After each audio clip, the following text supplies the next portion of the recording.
beautiful. We're freaking on, dude. Now we're on. We're Hey. on. Jesse, I'm sorry. So from the top, sorry. Thank you so much for being on the podcast.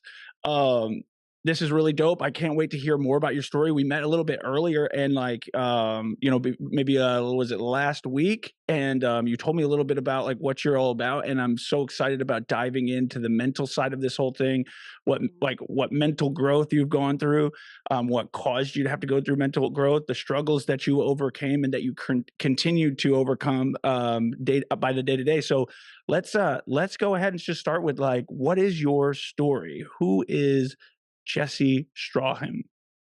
Jesi Stracham, current day, is a entrepreneur, a caring individual that supports other people, a nutrition and mindset coach, a public speaker, just an overall better human. But Jesi Stracham, 10 years ago, definitely was a different story. I grew up very privileged, and honestly, I got to race off road. I got everything I wanted. My sister and I were dad's little girls, and he never said no, which was a problem because then I became entitled. And so I ended up just taking a really dark path. I started smoking cigarettes and drinking alcohol. And then when I became an adult, I started using prescription pills and I got paralyzed. And after the motorcycle accident that paralyzed me, I still tried to live that life and my body no longer could withstand it and get through it. I kept getting sick and infections, had to be hospitalized again. And so I'm like, I should probably make different decisions than the ones that got me here.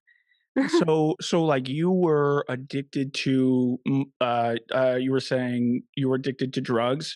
Well, And be- sex and and sex. attention and literally alcohol. So it started with sex and alcohol. Those were my first addictions, especially sex is at a really young age. And I never recognized it as that, but I kept chasing that fix, chasing that attention, chasing that feel good feeling. And that eventually turned into drinking. And then drinking turned into abusing prescription pills. And then around the time I was having like a come to Jesus, I'm like, all right, do I go to the military and get my life together? Do I stay and try and do this and go back to school? Like, what am I going to do? And then I was in a life changing motorcycle accident that turned me into a full time wheelchair user. Oh, got you. So like so what happened up into the motorcycle accident? So were you getting into like crowds where you guys were just going out? What was the cause of the motorcycle accident? So I mean, I had been partying a lot, and along with that came me using different people. And so one of the people I used was the neighbor's nephew who had a bike, and I always wanted to go on bike rides. And so I used him for that. And in my book, his name is Gifter. And so I used him for the gifts he gave me and for the things we got to do, and that was riding the bike and he gave me watches and like nice things, right? And so it was a very superficial relationship and he was just one of the many people on my roster. And I believe in karma and I believe it was my karma for being so crappy.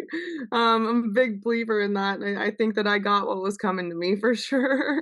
Well, you said that you said that you were like privileged. What do you mean by privilege? And then why do you feel like just before we get into the accident and like how you kind of go forward, just to kind of paint a little bit more picture, just on my own curiosity, like why do you feel like it was karma? Why do you feel like you deserved it?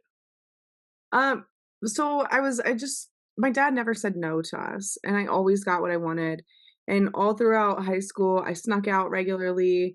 I abused my dad in the worst way, essentially, of like I abused his trust and that he's like, my girls would never do that. But yeah, I was sneaking out and I was being just not a good teenager. And it just that led to me making all these poor decisions and end up leading to this accident. And it's like because of the choices I made and I refused to take personal responsibility for it. I had a boyfriend, my longest term boyfriend, he was 4 years. We had a house together. And before we bought our house, we had an apartment. And I came home from work one day and the apartment was completely empty. He had taken everything and moved out while I was at work because one of our mutual friends told him that I had been cheating on him, and I still played the victim when I was the one who made the choices that landed me in that situation. And so even after I got paralyzed for a little bit, I was the victim. I'm like, I'm a wheelchair user. You should feel bad for me. And I refuse to accept responsibility that my decisions are what landed me in that situation to begin with. Had I not been using this individual and actually had a little bit of self-respect, I wouldn't have been on the back of that bike, and we wouldn't have been that woman would have never made the U-turn in front of us because we wouldn't have been there. And so I took extreme responsibility for my actions and my choices that landed me in the situations. So, when you so you were on a motorcycle, you got in a motorcycle, what were you guys doing that day? So earlier in the day, I rode my dirt bike with another friend, and then we got home, and he's like, "Hey, do you wanna go on a bike ride?" I was like, "Absolutely." So we, like, went to dinner, and then we're taking our normal route through Charlotte, and a woman just never we left the traffic light, and she never slowed down, he never slowed down. We hit the back of that SUV. He went through the back window, broke his leg. I went over the SUV. I broke my back in 2 places. My chest collapsed. My ribs punctured my lungs, nicked my spinal cord. I have a traumatic brain injury, and I coded twice and had to be resuscitated. So the fact I'm even alive is just the biggest blessing ever. Like, the fact that we're Dude, even having this conversation. that is fucking incredible. Well, it's incredible too, your mindset afterwards, but, like, do you remember anything? Like, do you Um remember it, like, when it hit? Do you remember, like, how much of it I know that you were saying this before, that you were dealing with some, and I do wanna ask, like, how you're doing now with this, because I know it was very recent. You didn't have a lot of time to process it yet, the post-traumatic stress of this. So I don't wanna, like, have you dive into that, too much if you don't want to, but how much of that experience do you remember, the actual accident? I remember the metal crunching and the impact, and then everything went black, and I remember bits and pieces of the hospital from talking to my grandmother and her telling me it wasn't my time and I had things to do and people to get back to, so I had to go, to my family members visiting, my aunts and uncles. They came down from Ohio, my cousins, but then my best friend Jessica, my sister, and then my parents were present the entire time. Yeah, damn, Yeah, dude. That is yeah. that is wild. And now, like, so you're in the hospital. You wake up in the hospital? Yeah, I woke up in the When you hospital Okay. and there was a nurse between my legs cathing me, and I'm like, "What are you doing?" And she's like, "Draining your bladder." I said, "Well, why can't I just use the bathroom?" And she said, "You have a spinal cord injury." And I'm like, "Yeah, why can't I just use the bathroom?" I didn't understand that a spinal cord injury and paralysis also meant loss of bowel bladder control. And so a lot of people just focus on, "Oh, I hope you walk again. I hope you walk again." And I'm like, "Man, I hope I pee on my own again. Like, I hope I poop on my own again. I'd like to have those bodily functions back. I really don't care about walking. Like, let me get the bathroom back, okay? And sensation, because then you don't think about any of that. You don't think that paralysis means, oh, I can't feel from wherever the injury is down. I can't only not move it, I can't feel it. It's a bizarre outer body experience for sure. Oh my god, I can only imagine. And, again, this is another just to continue reiterating this, the mindset you have now and the stuff you're doing now with all the stuff that you're currently dealing with, and it's remarkable. So what was going through your mind when this was, like, coming, when this stuff was, like, becoming your reality? And how did you deal Can with that I initially? cuss? Can I say a cuss word? Yeah, yeah. Oh, yeah, you I can swear, yeah, I 100%. literally thought to myself, "What the fuck did you do? Like, what the fuck did you do, Jesse? How did you get here? How did you land yourself in this situation? This can't be real." Because it's permanent. There is no undoing it. I talk about this often. When I was 15, I had an abortion, and it's a lot different when you choose your trauma compared to when your trauma just happens to you. And I never actually realized the gravity of what I did when I was 15, but then I got paralyzed and it was like, there's no getting out of this one. Mm, This is what it is. You reap what you sow. Good luck. This is what you got. And it was hard. The first 2 years were really, really hard. I had no idea what I wanted to do, what my life was gonna look like long term. It was a big, big adjustment. And then that's I'm sorry, go ahead. no, you go ahead. No, Yeah. I was just gonna say, like, that it's interesting you say, and I definitely agree with this, but it's different, the self-induced, trauma, let's say, compared to like the non self-induced trauma, what is the difference? Just in your mind. When it's self-induced to a certain extent, and depending on what the trauma is, obviously, as long as it's not permanent, it's more of like a non-permanent trauma, right? That happens to you. Losing a family member, losing bodily function, losing a limb. Those are permanent things that can happen to you. Losing your job, losing your home, um, filing bankruptcy, getting a divorce.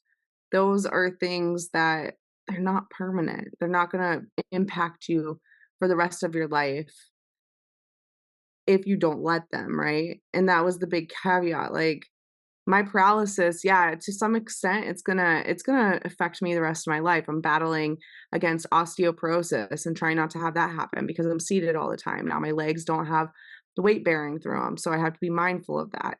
You know, battling the bowel bladder stuff, trying to make sure I don't get UTIs and bowel accidents, and making sure I eat clean and making sure I stay as independent as possible. Being mindful of how much activity I get. I don't want to overuse my shoulders and blow them out. I'm only 32 and it's like I have a lifetime left in this chair, and just trying to be mindful of all of those things, right? Whereas if you go through a divorce, you go through the divorce and yeah, you may have kids together, but after a while you learn how to co-parent, you know, or you lose your job, okay, you find another one eventually, or you lose your house, cool, you hit rock bottom and get back up. But it's like every single day, this is something permanent that I'm reminded, like, ooh, I don't have that anymore. Ooh, I don't have that anymore. And it becomes so consuming and hurtful to yourself when you just focus on like, ooh, I don't have that anymore, rather than, okay, what do I have from this? I have amazing people in my life I never would have met. I have a purpose. I have a nonprofit. I get to impact people and help them find independence.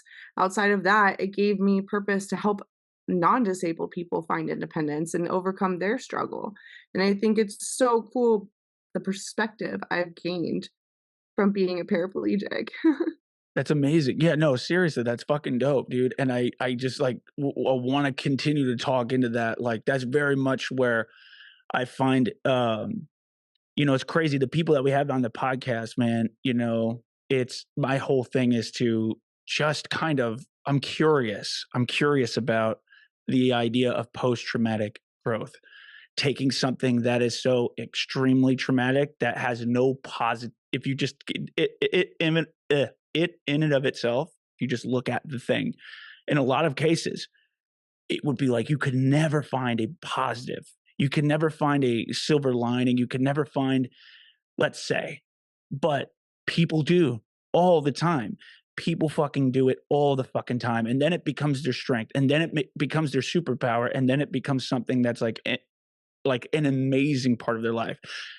And it can go both ways. So 100%, like, I think just the things that I've seen, that in the research I've done, and the stuff that I've seen on your page, that very much is you. So that's like, it's incredible. So I kind of want to continue to talk more into that. So like you went to the hospital, you woke up, you found out all of this stuff, like, holy shit. Yeah. Now move forward from there. So what's next? Cause I cut you off. Okay, so I find out I'm paralyzed. I'm in ICU for a little bit longer as they're trying to get my lungs healthy. I kept fighting the trach, which is the hole in the neck. You can't really see my scar, but oxygen was really low. So I got moved to the progressive unit. My oxygen dropped. They moved me back to ICU. When they moved me back, they shoved the tube down my throat while I was wide awake. That was Mm. probably the most traumatic part. I was tied to the bed. I was wide awake. It was like some crazy Saw movie where they're shoving the thing down and then your mouth's held open. I'm just waiting for it to pull my jaw apart. It's literally how it was. So I was just stuck, mouth wide open, tube down my throat for 4 days, completely conscious. I was writing people notes to communicate. They pull that out. My oxygen's still not good. So then they shove a suction up my nose, down my throat, into my lungs to start suctioning out. They did that 4 times in one 12-hour shift. It was absolutely miserable. So the next morning when my care team came in, I said, go ahead and trach me. And then that's when they finally put the hole in my neck so I could actually breathe a little better. I lost my voice probably for a week until they went to a smaller size hole, or inner cannula is what they called it. And once I got that, I had my voice back. We were good to go. I started breathing well, and I was able to be moved to the rehab unit. Now, once I got moved to rehab, that's when they like things really take off. They teach you how to be independent, how to transfer into your chair, how to get dressed, how to go to the bathroom, how to shower. It's like being a kid and learning all the basic skills to take care of yourself again. It's Mm. wild. It's a wild experience. What is it like what is it like trying to learn, like, new motor skills that, like, seem to be second nature before? So, the only thing that came very easily to me and it was easy to learn and I was good was driving. That's it. And because I raced off-road my entire childhood, I've had a steering wheel in my hand since I could walk. Like, that was the only thing that was easy. Learning how to go to the bathroom, I had to use a little straw to empty my bladder, it's called a catheter, every time. Every time I go to the bathroom, I use a new one. And so, like, learning where do you know the female anatomy? You know there's 2 holes down there? I didn't know that until I got paralyzed and I had to learn the difference. And I was like, "Oh, one a penis goes into and one pee comes out too. Okay, Oh, damn. cool." Let's go. Like, straight up, I had no idea. And then learning bowel care, like, you're supposed to use suppositories, that's the average way that they teach you is you use a suppository, and then you do something called digital stimulation, where you put a glove on, throw some lube on, and do circles in your butthole until the poop comes out, and it's like and you don't feel any of it. And Mm, so it's really bizarre, and it's an outer body experience of like, wow, I literally have to learn the most basic human skills again, all mm. over again. How long did it take before you, like, felt like you got a system going, or have you ever gotten that back? Um, Not back, about but you know what I mean? I'm just in oh, terms no, of, yeah. like, yeah, the About process. about 2 years in, I stopped using a mirrored cath and I was able just to hit it. Um, and it wasn't until just last year I got a better bowel management device, which I've been talking about on social.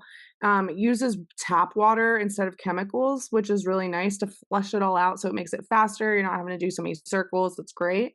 But I mean, I'm almost 10 years in before I found that, you know, I was almost 9 years in before I found it. I was like 8 2 months away from being 9 years in when I found that device. And so it's like some things are missed in rehab as far as making the life easier. I'm also lucky I've regained a lot of sensation in the last 4 years. So the first 5 years in, I didn't have a lot of sensation. I had a little bit of hip flexor, but in the last 4 years, I've regained a ton of sensation, especially the last 9 months or so. A ton of sensation. So I feel when I cath now, I feel the bowel device and when I'm using that, which is really cool because I used Yeah. to not feel any of it. And I feel like when someone grabs my leg or when my legs are hot or when they're cold. So I feel blessed because I'm not supposed to be recovering and here we are. No, that's awesome. What's the cause of the regeneration? I think it's a few different things, right? So I track my nutrition and I have been for the last 4 years and that's what's allowed me to change my body composition. You fuel your body with enough food, it can do amazing things when it has proper fuel. I think we underestimate the power of our food and what it can do. Around that also is my mindset. I read a lot. I love personal development. I love to learn from other people's life experience and apply their tools to my own life. And then I bought into a wellness facility here in the Lake Norman area back in February. We have a bunch of modalities from cold plunge to a hyperbaric chamber, red light, infrared saunas, but the Vibex and the PEMF mat are both probably my favorite in there. The PEMF mat is a magnetic pulse frequency mat. So it sends my magnetic frequency into your cells to open them up and pump oxygen into them, allowing them to produce ATP so that way they can actually recover and be open to recovery. The other one is called the Vibe X, and it is a circular vibration plate rather than your traditional vertical. And what it does is vibrate the cerebellum in a circular pattern, allowing it to reset and recalibrate. So it allows your central nervous system to communicate a little more properly. It was initially used for athletic performance and to improve that so you can lift more and do more. But I started sitting on it and getting crazy gains in my recovery. Dude, So we're I gonna keep love on that. rocking it. Dude, Yeah. that's fucking incredible, man. Congratulations on that. That's amazing. Yeah. So, like, with that, like, basically, is there a chance that, like, in the future, you will be able to really, like, I mean, obviously optimistic, like regenerate like any movement in the legs? I know you were kind of saying you've been able to kind of get some movement back in the legs. You know, I believe in whatever God's journey is for my path or whatever his path is for my life and what that looks like. So I'm just gonna let the big man upstairs keep Yeah, doing what he does and using me as a tool to share the good word and that, we just have to be the change we wanna see in the world. We really are if we wanna see more compassion, if we wanna see more kindness, it truly genuinely starts with us. You can change somebody's entire day just by being kind to them. so And true. if you don't, then you shouldn't let other people's reaction to you affect the way that you show up because it's not about them, it's more about you and your feelings. And like if you truly wanna be kind and selfless, you've just gotta put out the good vibes and regardless of what you're getting back and just stay genuine to yourself. That's so true, 100%. Dude, so okay, so you get out of the hospital, Yeah. you go to the rehab, you're fucking getting after it, you get out. You said that you sort of were still kind of in your ways. Um, what do you mean by that? And, like, again, like, how do you start coming out of that? So it's crazy because my entire life I raced off-road, and after I got paralyzed, I got a deal with Polaris to race for them in a series called GNCC on the East Coast. So I was racing off-road in a single seat side by side for Polaris right out of the hospital. That's wild. Dude, I ride it dude, check it out. I love that so much. I ride an Indian motorcycles. That's why like this your accident, it's like, you know, something that goes through a rider's head at any point, you know. And you try to like every time you're riding the motorcycle, you know, every time you're riding with Grim Reaper, Grim Reaper's right on, you know, just whispered in your ear, you know. So it is something that hits home like to hear about a motorcycle accident, you know. I've put my bike down only one time, and it was when I first started riding. My buddy, he had just I don't even remember what the hell it was, just like a fucking 1978 something fucking old, and the clutch was like really, really, really, really loose. Like it was like just the worst clutch you've ever used in your life. And as I was like, I let off too fast because it just wasn't catching in the first gear, and then it just caught the first gear and fucking You're shot like, the bike out from under me. I did like a full front flip. I tried to grab the bike like a dipshit, and I did like a full front flip, and like I was "Oh." not wearing a helmet, and I had been drinking. It was like 1 in the morning, so it wasn't like yeah. Look, I was at a stop position though, you know, coming out of first to take a left turn, and I just was not. I just did not have. It was the first time I ever got on this bike. It was so stupid. It was so dumb. And that clutch was garbage, and that bike was really garbage. So like I should never have been on that bike. But yeah, man, that fucking thing. And I fucking smacked my head on the ground, you know, and I was like really kind of like, fuck, I just smacked my fucking head in the ground super hard, you know? I'm just like, damn it. You know what? And I fucked my right shoulder up. And like, yeah. So that happened to me. And I was like, look, don't fuck with these bikes, dude. These bikes are insane. You know, like there's a real appreciation that I have for making sure that you fucking do things, but riding a bike in the safest like possible way, you could still, you know, buck shit up. I love riding. Riding is such a freeing, you It's know the what I mean? But best like feeling. you say Polaris. Polaris owns Indians. That's I why I was, know. that's why I said I that. know, I used to work at a motorcycle dealership here in Charlotte called, Interstate Cycle, and we sold obviously Polaris RZRs, but also Indian motorcycles, and Yeah, dude. so Oh, what do you think about Indian? Like just out of curiosity, what do you think about Indians? I think honestly they're underrated, a lot of Yeah. people they're so underrated. I also worked at a Harley dealership, and then Harley just did something with making that name for themselves, but it's like it's an Indian bike is also a great bike. There's no reason you couldn't go for that. You know, here's what I'll say. Here's what I'll say. I know this is not about motorcycles, this podcast, but this is what I'll say. Harley's big like baggers, you know, like the it's effortless speed on the road. It's smooth, you know, but it's really for those long rides. The Indian in my mind is for like in town. Like the Indian's Yeah, like so smooth that like it's for like really urban riding, like the long rides. I may opt for like you know, like a Harley, but like in town, you can't. Harley doesn't have shit on Indian when it comes to in town with the way that their engines are built. But anyways, hell yeah, that's dope. So sorry, I did not mean to interrupt you, but we digress. you just I know straight up because you mentioned Indian. I had to get into it because I love my bike. I know, and I don't blame you. I miss riding so much. It's the most freeing feeling. There's nothing like it. And I encourage everyone to do what you love because I know plenty of people that were paralyzed in a car accident or hit by a drunk driver, right? Or shot by a firearm that discharged and wasn't supposed to discharge. There's so many ways that people get injured that you've got to still live your life. You can't live in that fear of what if and what if this happens. Have you ever been back on, or do you ever plan maybe to like tackle that mountain? Is that something that's in your mind? There's an organization up outside of Philly, Jersey area, and they do track days, and so, yeah. Oh Yeah, man. your girl's been thinking about it for Let's sure. go, dude. Man, that would be fucking badass. Hell Yeah. yeah.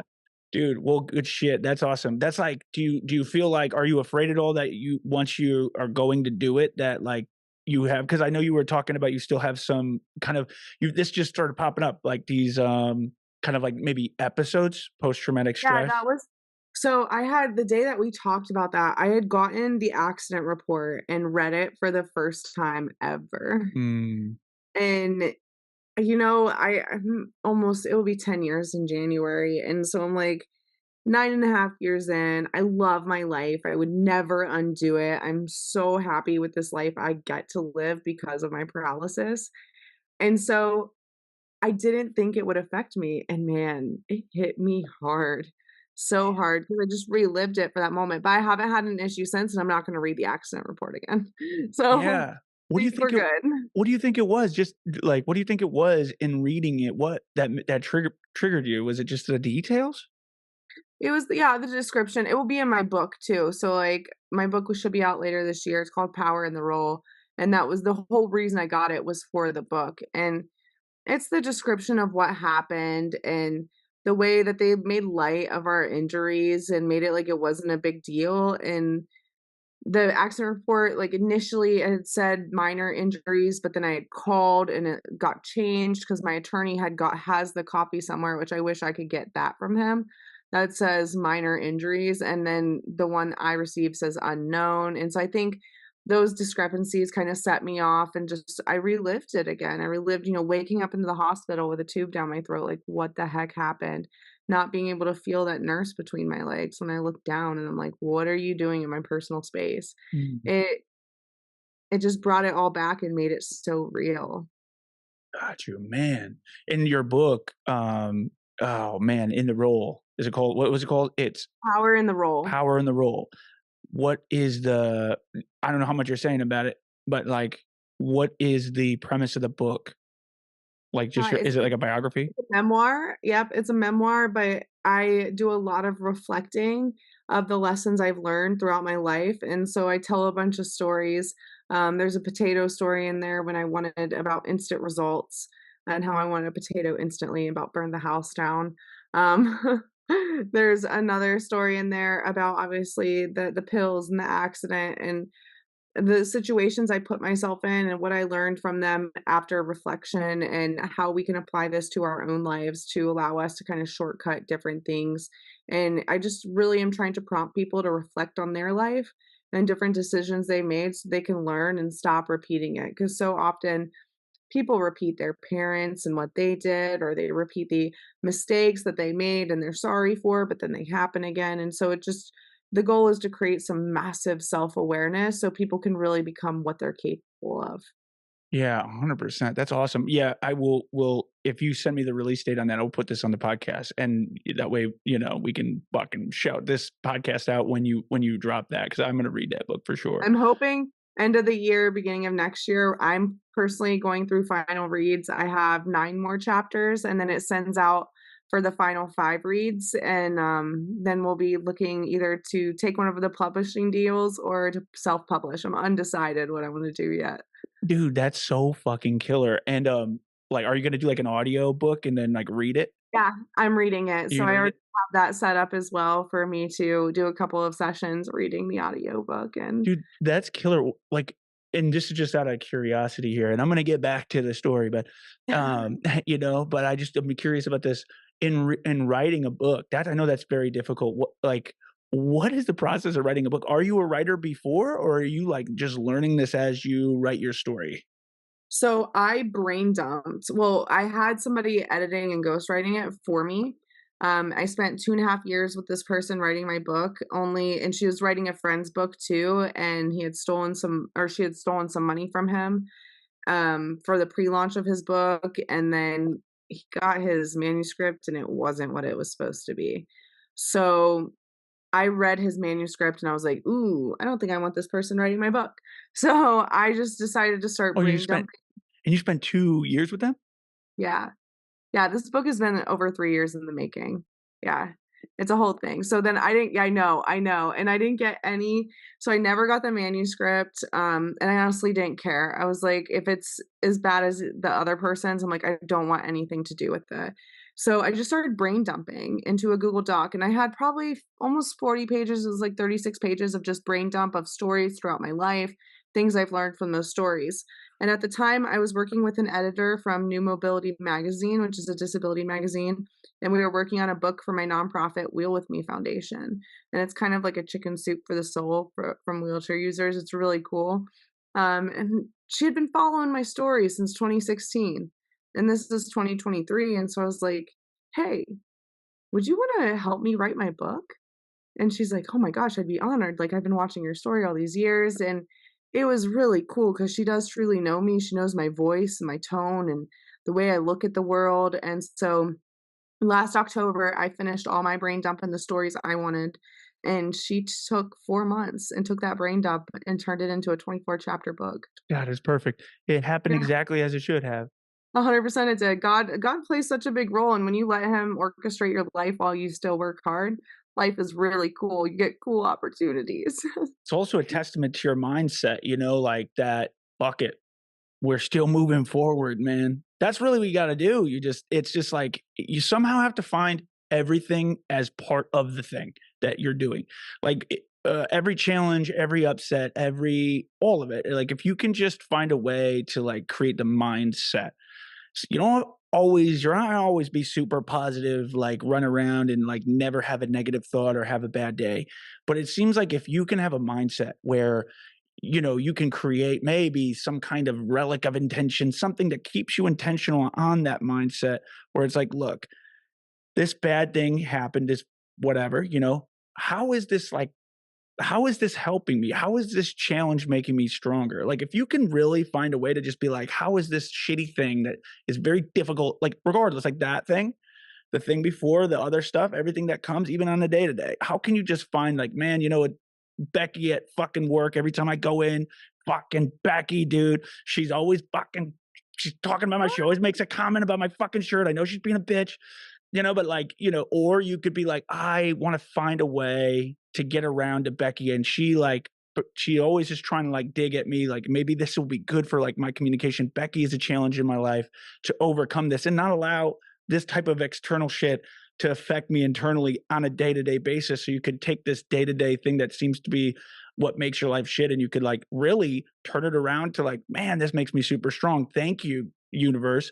Thank you, God, whatever it is. Thank you for this fucking challenge that you put here because I will not be the person that I want to be in the future unless I overcome it because the person I want to be has overcome this for sure. So like, thank you for having it. You know what I mean? I Like if you can Yes, have that. 100%. I think about this, so I've been doing a lot of reflection, because life just keeps getting cooler and cooler, and in 2020, the pandemic was the best thing that happened to me because it made me wake up and actually give my life to God fully. I had a cousin commit suicide, my niece committed suicide a year previous, and both times I felt extreme jealousy. And I was like, I shouldn't be feeling jealousy that someone's life's over. Ooh, I'm still here. Ooh, what is my purpose, God? Help me out. And it was really cool because he's like, Bet, I've been waiting for this. And like a month later, I was on set filming a pilot episode for a series called Date Me. It's on YouTube, it's by Saltfire Studios. The first pilot's the only one that was ever done, but it's on there and it was really cool. And it helped me kind of break into the acting side of things. And then I won a trip to First Forms HQ. And that changed my whole life because it taught me to track macros. And then I was like, man, I want to be a nutrition coach, which led me to going to NCI and getting nutrition coaching certifications, which then led me to Sunny, who's the app developer for the fitness app that I co-own. And initially I was the one who launched it, and then I end up bringing in a partner and making it even better and creating this awesome resource for the wheelchair using community. And then we've been featured on Good Morning America and the Today Show and like in magazines. And then that led me to, this year I get to go to freaking Paris for the Paralympics and create content. Like, Let's what? go. I know. I got my flight That's yesterday and awesome. I'm just like, I'm over the moon. I can't believe it's real. It still hasn't hit, but I'm literally flying to Paris next month to Oh, create yeah. content at the Paralympics. That's fucking incredible. Yes! That's what I'm talking Right? about. Oh my god. What's the name of your app? It's called Wheel With Me, Adapt Fit, and so, initially, I had launched it, but I'm not passionate about fitness, I'm not gonna lie, like, I'm passionate about nutrition and mindset. My business partner kept asking me, "Hey, how do I start an app? I want an app." And I was like, "No, we're gonna collaborate. How about we collaborate and you can just have this app? Like, let's Yeah. do that." And so her and I last year, we entered a deal and we created Wheel With Me Adapt Fit. And so we co-launched this app and we there both of us are in there and there's other wheelchair users in there. But she just launched a whole program for at home and in the gym. I launched a whole transfer series in there to help people improve their transfers. It's currently $9.99 a month for Disability Awareness Month, and it will go back on sale again in September for Spinal Cord Injury Awareness Month. And so it's a cool app. It was really cool to create it with somebody who's so passionate about fitness and just who's a really cool human. And so I feel grateful to get to do these things, right?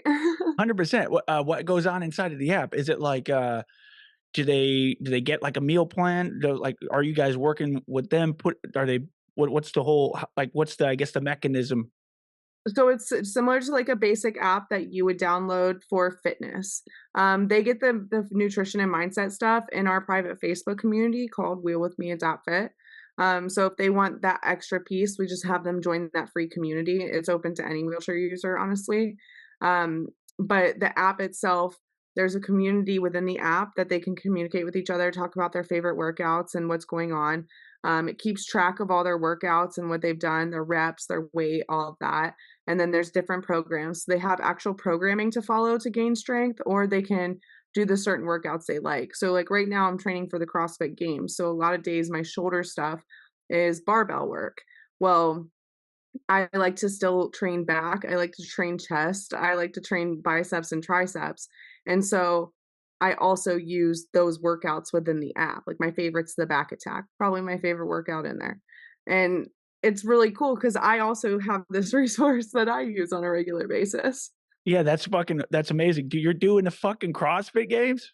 Yeah, I compete in September in San Antonio. Let's go, dude. Yeah. Like, what are you, what got you to sign up for that? Have you been doing this Um, stuff? There's just a bunch, you do a bunch of these? Yeah, so I started CrossFit to train for Tough Mudders because I do Tough Mudders. That's like my first love. But I've broke my spinal fusion in half twice since being paralyzed, and I've had to have two extra back surgeries on top of the one that they used to fix my initial broken back. And so I am retired from Tough Mudders now. I think it's Oh, because I the did, Tough Mudders did it. yeah, well, I did World's Toughest Mudder, which is their 24-hour event. Yeah, oh my god, dude. Hell I've done yeah. that 4 times. It's like honestly, it's my favorite event, ever. I What is the love the world's flight time. what is the world's toughest mudder? You do a Tough Mudder for 24 hours straight, Just go in a circle? for 24 hours straight. Let's fucking go, and you've done that 4 times? Yeah, Oh my god, and does that when you broke it twice? I believe so, probably. Oh, man. Dude, that's incredible. You will last the whole 24 hours you made it? So in the middle of the night, a lot of times the team gets Yeah, cold yeah. and we all get cold because 'cause we're not moving as fast as we should be. But we've gotten 25 miles 2 years. Dude, that is fucking incredible. 24 hours of fucking doing anything. I don't care if you're fucking walking for 24 hours. Like, that's incredible, dude. It like, man, it teaches you something about yourself. Like, you like, fuck, dude. Dude, That's what what's started my mental like, my growth mindset journey because in 2017, I had the coolest team for World's Toughest Mudder. So, I had this dude, E-Rock, who's big in the fitness space. His name's Eric Botsford. He's a super cool dude.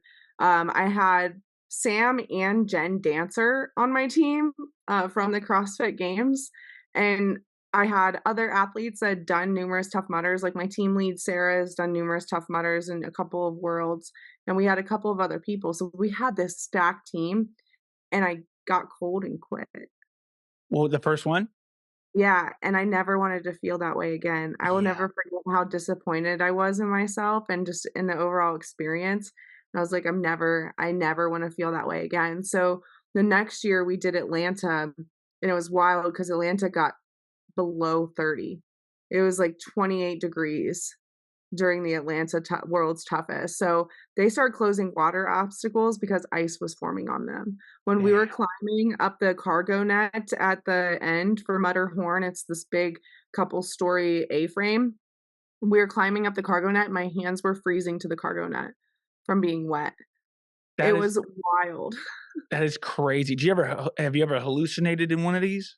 No, no, no, nothing like that, but when we I ended up getting hypothermic that race, and so we stripped me down butt naked, I did skin to skin warm up with one of the pit people, and then I got redressed, and my team 3 of my 6 team members quit from being cold, they left, they went home. So there was just 3 of us to finish. As soon as the sun came out, I was dressed again, and we went back and we finished. We only got 15 miles that race, it's 5 miles a lap. We only got 15 miles that race, but we finished, and it was Dude. most that was, like, the best redemption I ever coulda got, and I was like, "Okay, we can definitely do 25 miles. I've got the cold down."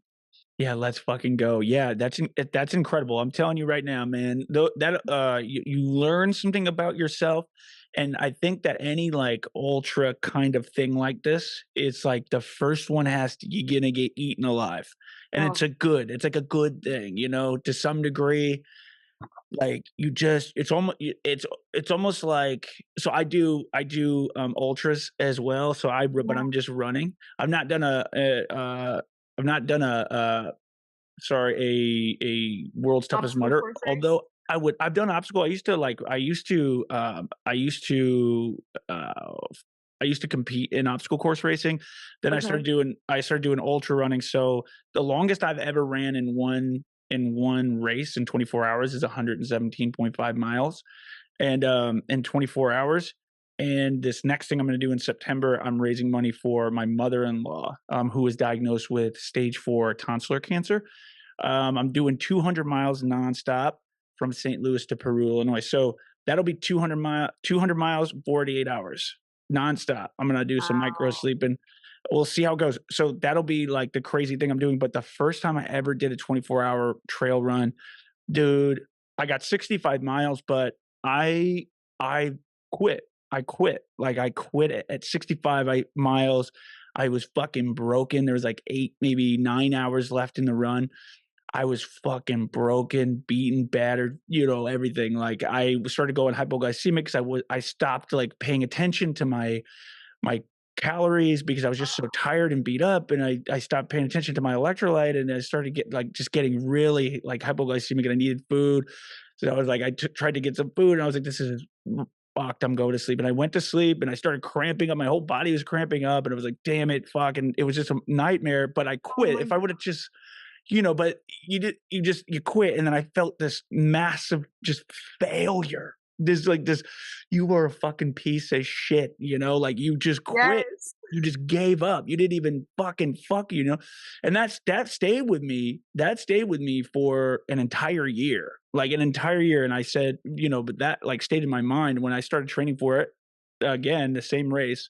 I went back and I went and I got 100 miles in 24 hours, and then the third time I did it, I did the 117.5, and dude, um, and now I'm like, I have the third most miles ever ran on that course, and I'm gonna go for the course record, this specific one, because I'm like, dude, that motherfucker beat me so bad that I feel like I have to go back every year and just continue to try. That's 100, and I have to beat 125 miles to get the record. But anyways, like these type of races are intense. They're super unbelievably difficult, and like you have to be a bad motherfucker to last the whole thing.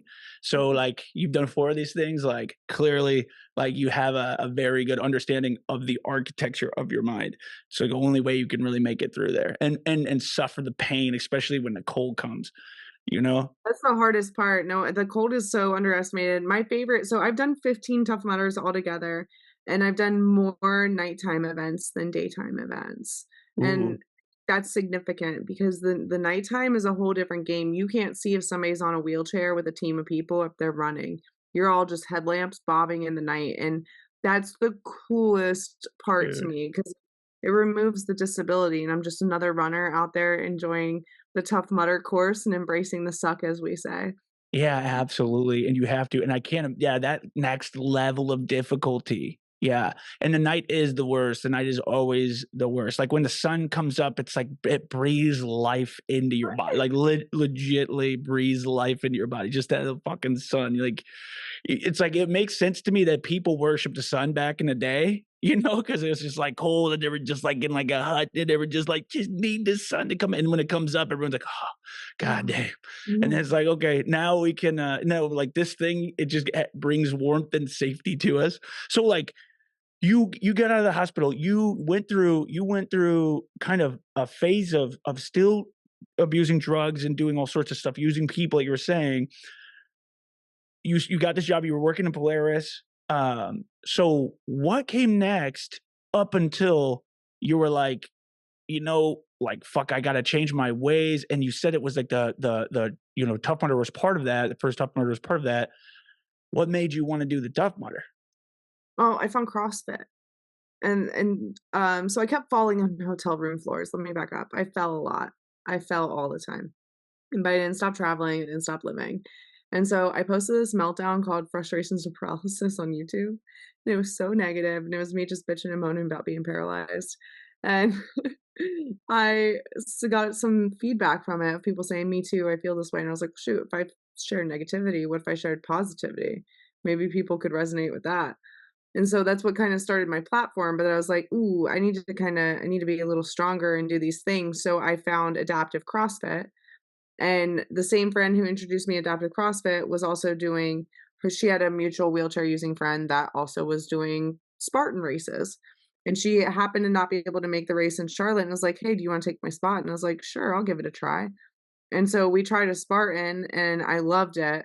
But then the following weekend, we did a Tough Mudder half with the same organization and I loved it. The obstacles were so fun.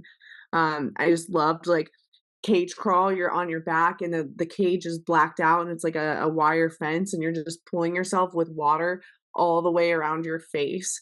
And it's like, oh my gosh, is this nasty water gonna get in my eyes and my face, like my nose? I'm like, I gotta keep going. Or Blockness Monster, where you're holding onto a block as it's rotating and you have to turn your body and then drop into the pool of water and keep on going.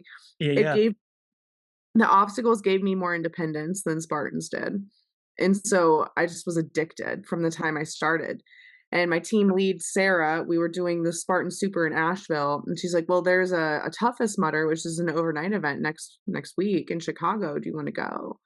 And I was like, "Yeah, I want to go." So we loaded up my car and drove to Chicago. Oscar Mike gave us a chair to use, which is actually a veterans organization. So it was super dope. They lent us a chair because I'm not a vet, and we went out and I was addicted ever since. I'm like, more night events, yes. So I have 3, 2 or 3 holy grails now, I think 3 What's a or holy 2. grail? So it means I've done a timed event during the day, I've done an overnight event, and I did World's Toughest Mudder all in the same season. And I have it 2 or 3 times now, so I'm still the only wheelchair user that has it, which I think is really cool. I Yeah, really that's hope someone incredible. else gets it. Like, I really want another wheelchair user to go ahead and get that. Um, but it was really cool because we got to pave the way for the adaptive athletes to have a spot at World's Toughest Mudder. So there's mileage goal bibs, and you have 50 and 100 miles, which are really hard for a wheelchair user or adaptive athlete to hit. And so my second to last Worlds, 2022, they had an adaptive athlete and adaptive team bib. And Yeah, then that's a awesome. mileage goal bib of 25 miles. And so now adaptive athletes are being recognized for actually hitting these awesome milestones within the sport. Dude, that's incredible. I love the Tough Mudder. So, like told you, I used to compete in CrossFit, or not CrossFit. Oh my gosh, obstacle course OCR. racing. Yeah. One of my favorite obstacle course races, like that the company was the Savage races. I don't know what it was. It was like They were savage. Sometimes they would just have like 50 yards of like barbed wire and gravel, and they were just like, yeah. And sometimes the gravel had water, and you were meant to just like get every infection known to man because you come up and because you had to be on your elbows and knees in gravel, so you're just totally ripped up and bloody, and they're just I'm like, I love that. I was like, "Let's go. You guys are fucking insane." But Um, but, like and you're racing, so you're going fast, like, you're not being careful, like, you have adrenaline going, so, like, you basically just see your ulna and radius bone sticking out at the end of the race, and, you put a Band-Aid on it, you get back to it. But but, the Tough Mudder, I love the Tough Mudder because it's, like, the most team-oriented, the most let's say, what would be the word? I don't know if I wanna say, like, inclusive, but they focus on the team effort. They focus on the "You're here." Like, be here, do it. Like, you don't have to go and win, you don't have to be the fastest person. This is a challenge to be here, and, yeah, like, this is an opportunity to be here, and you're here with these other folks and, like, do this together, and they give you a speech in the beginning, every time, every which I time. think is remarkable. That one dude, I don't remember his name, but, he's fucking dude, he's always, It's like, high Sean. energy. Yeah, yeah, that dude Yeah, is incredible. You gotta love that fucking guy. He just fucking amps everybody up, and, like, dude, if you like, dude, he's perfect for that. yeah, Everyone gets on a knee and, like, they give that speech, and I love that so much that, like, every year for the last 6 years, I bring my whole gym, all of my trainers, all of my members. I bring them out there. I get to the Tough Mudders, the St. Louis Tough Mudder. I get like a VIP tent, so that way we have like the VIP tent there. And last year we had like 30 people, and yeah, I love it. They all love it because the thing is it gives you a chance to bring people out and overcome the obstacles. And the obstacles are fucking hard, and a lot of them require another person there, which I love. So like I'm very very familiar with like this particular race, but this is what I'm not familiar with. This is interesting.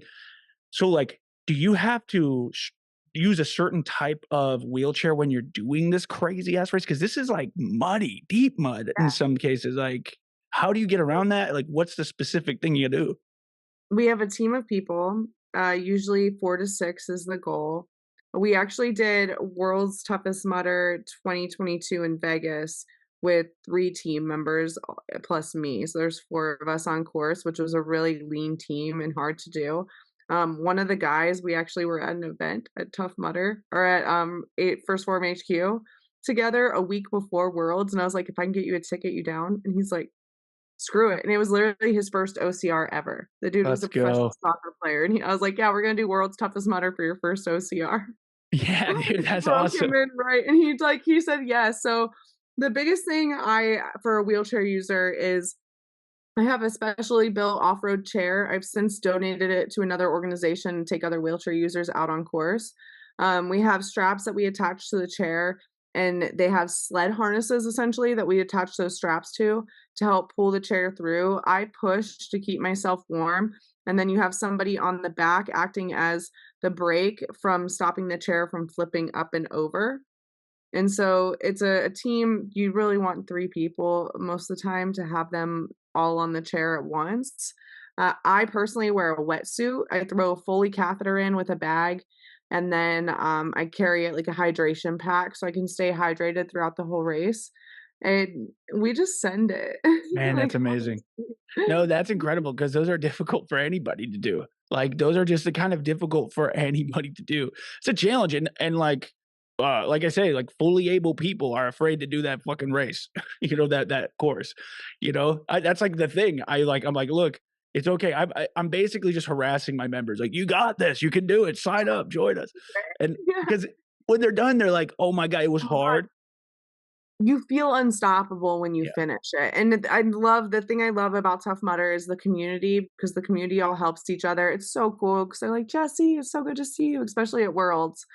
We all help one each other, and we're in each other's pits, we're looking out for one another, but then also, the obstacles, we belay on most of the high obstacles just to make sure I'm in a harness, I'm safe so I don't drop because I am recovering, right? Don't wanna break a leg, break anything, so We would always belay on all the obstacles, and the other runners were so patient with us, and that's what I appreciated the most because it is time consuming. We do get in the way a little bit, and it's really cool that the community was so supportive of us being out there. Yeah, that's incredible. That's awesome. It doesn't surprise me that this was, like, one of the things, one of the, let's say, check marks, cornerstones that, like, sent, like, a different perspective. So, like, you went there, you, you got your ass whooped on that, and so does that change your trajectory from doing drugs and stuff like that? And, like, what is, like, the first step? So, like, okay, you're doing the Tough Mudders, but what is like this whole other thing that starts opening up because this Tough Mudder, and if there's anything else that I did that obviously they were not covering that like changed your mindset from like, dude, I'm done with the fucking drugs. I'm done with the bullshit. I'm like going to show motherfuckers what I'm made of. You wanna know the honest truth? I was also on the national developmental team for wheelchair curling, the sport on ice, the most random sport. It is very technical, and you have to use a lot of brain power, and that's what I love most about it is the technicality. I was on the national developmental team for 3 years, and we were tested regularly by USADA, and which is the worldwide drug organization that tests high performance athletes. And I got random twice. And Mm, if you pop on a drug test, you're out of the sport for 2 years, and it mm. wasn't worth it. And I was like, "Man, what do I have to lose by going all in on athletics? What do I have to lose?" And so I went all in on me for the first time ever. Yeah. Did it come down to that? You were just like, I don't want to lose this thing that I have. Yeah, it wasn't worth it. It was no longer worth it. The cons outweighed the pros of it. It wasn't, and I honestly stopped liking it. I outgrew it. I was like, that was the path I had chosen for so long. And I'm like, Jesse, you have this other opportunity. Why are you wasting it? Why? What is there's no reason for you to be this way. You are making a choice to be this way. And I got tired of being tired of me. I got tired of not being able to look at my reflection in the mirror. I got tired of not liking who I am. The most beautiful part of my journey is, I started my personal development journey in early 2018, late 2017, and currently in 2024, and I'm my favorite person in the world. I love me more than anyone else. Don't get me wrong, like, I'm still kind to other people, but I will always put my well-being first, because if I'm not doing that, then I'm not able to show up my best for anyone. So why am I gonna show up the least that I should be my very best always. Why am I not gonna do that? And it took me learning to love myself and respect myself, and that was something that was very disrespectful. I'm like, "We only get one vessel in this life. We only get one body. I have already damaged my body enough. Why do I wanna continue to damage it?" Was it absolutely. Was it your religion that, like, started to teach you these elements of personal growth, or did you, like, seek another, like, teacher, or, like, what was it that you were using to help you develop your mind during before you became, like, a coach and helping other people? What were you using? I started listening to E.T. the Hip Hop Preacher and Inky Johnson, Lisa Nichols. I started reading, specifically Lou Holtz, Wins, Losses, and Lessons was one of the first personal development books I read. He was, I believe it was Notre Dame. He was the coach, the football coach there.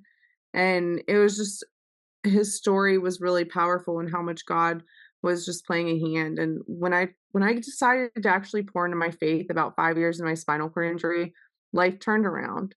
It really did. And when I just gave it all to God and gave all this gratitude for what I have and the life I get to live, I'm very fortunate that I'm still alive.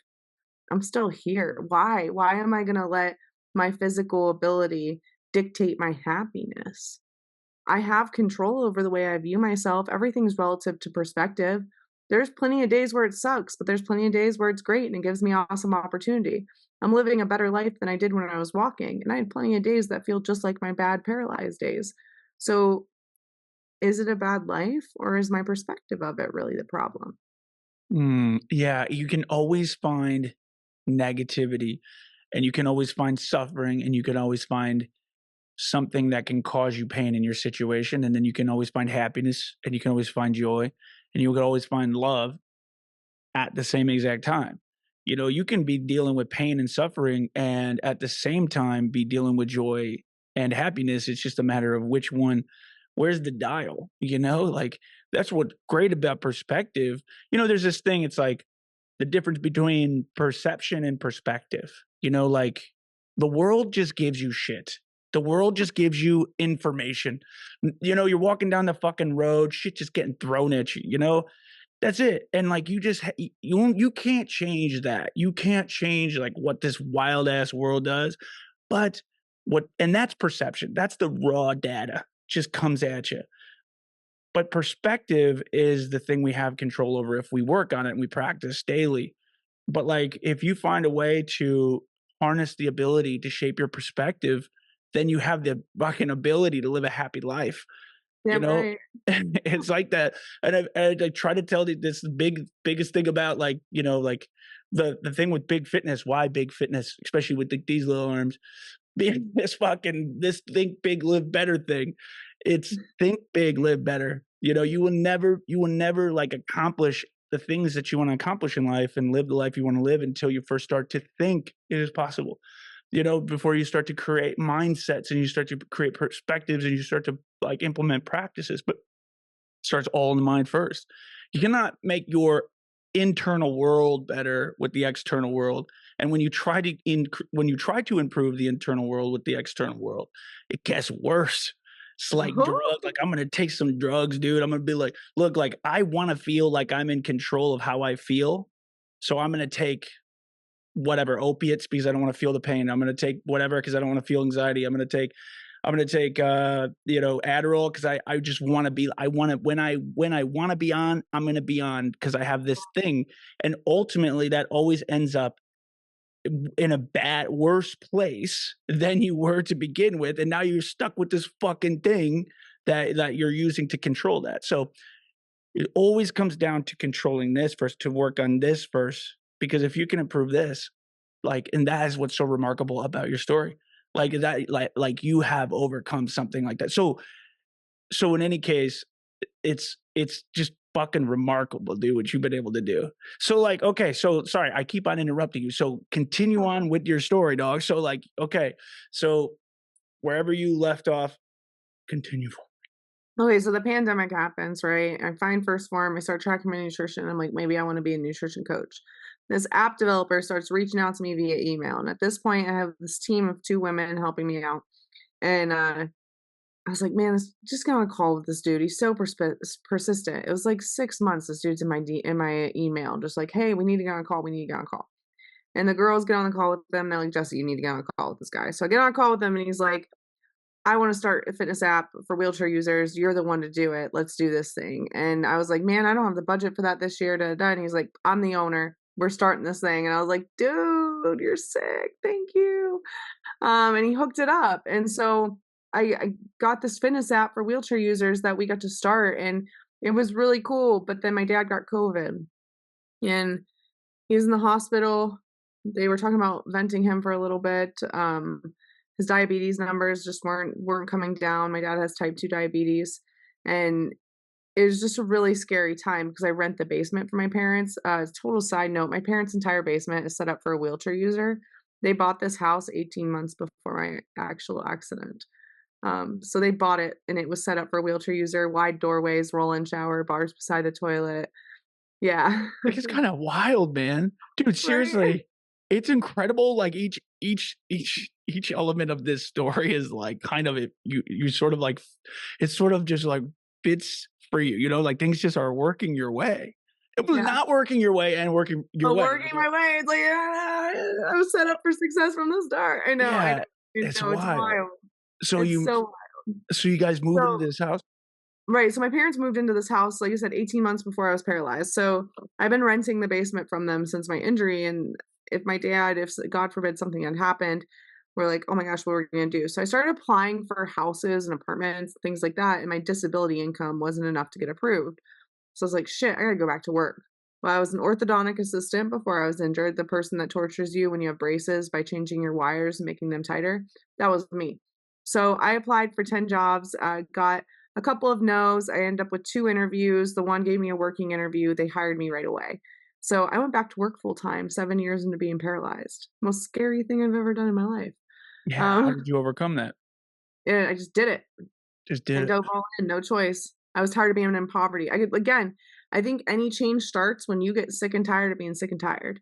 You have to be fed up with your own shit before you're actually gonna commit to a change. And that's the biggest thing is a lot of people don't get tired of themselves enough or to the deepest extent to be able to keep that change and cultivate that change. Do And you so think I just go ahead. No, I was just saying, do you think that it's almost necessary that some of these people who are, like, kind of harming themselves, like, endanger themselves, do you think it kind of requires them to hit rock bottom before they'll make a change? 100%, 100%. I believe that wholeheartedly because I mean, I'm an example of that. Rock bottom for me was paralysis. So, I couldn't get approved, end up getting a job, now I'm out of poverty. Oh, shoot, what do? I'm no longer poor. I'm not the poor crippled girl anymore, you know what I mean? And it was a whole game changer for my mental state. When I went back to work full time, I was working 40 hours a week at one point. I was running the clinic. It was a complete shit show. That place tested my moral values every single day. Um, and it changed my whole perspective of me. I became unstoppable.